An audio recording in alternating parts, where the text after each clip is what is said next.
through yourself, I would like to ask the Honorable Finance Minister, after the withdrawal of regulatory forbearance in 2015, the RBI conducted a detailed asset quality review, and this led to various adverse consequences for the MSME sector. So I would like to know through yourself, sir, when the government is planning to conduct asset quality review again, and what steps they are taking so that the MSME sector is not affected in the future. Thank you. Sir, during the corona,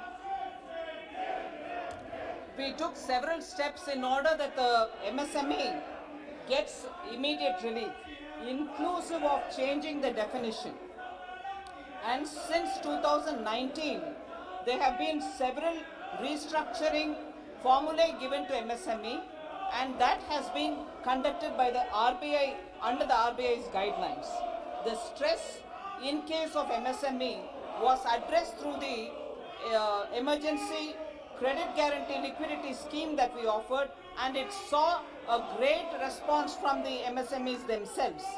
And that scheme is now being expanded to 1.5 lakh crores more.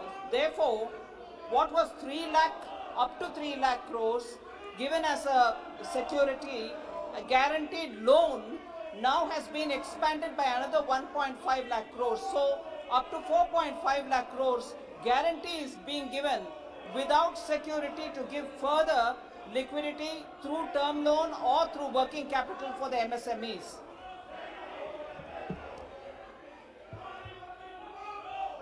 माननीय सदस्य आप पूछना चाहते हैं? Yes, sir. Second question. Ji.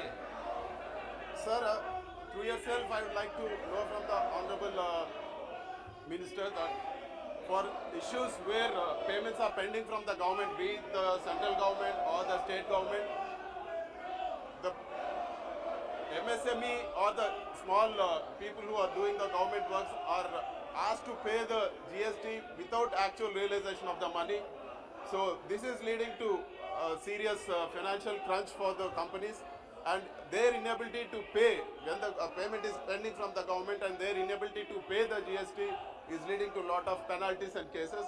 So I would like to know from the Honorable Finance Minister, for instances where payments are pending from the government, is there any proposal from the government where they are exempted from paying the GST?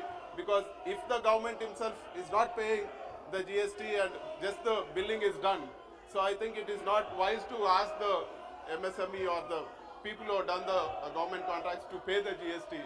Thank you, sir. Sir, Honorable Member has raised a very important issue, sir. The issue of government dues to the MSMEs is a very critical issue, and the MSME ministry, I remember Honorable Minister Gadkari ji also speaking to me about it with great concern. I have over last year 2020 reviewed it from the point of view of central government and the various departments which owe money to the MSMEs, inclusive of public sector undertakings. We have made sure that the standard as per rule 45-day be not crossed and all dues be paid from the government side for the MSMEs. More importantly, the TREADS platform, where these MSMEs payments can be discounted if they are on the platform, is very actively encouraged by us.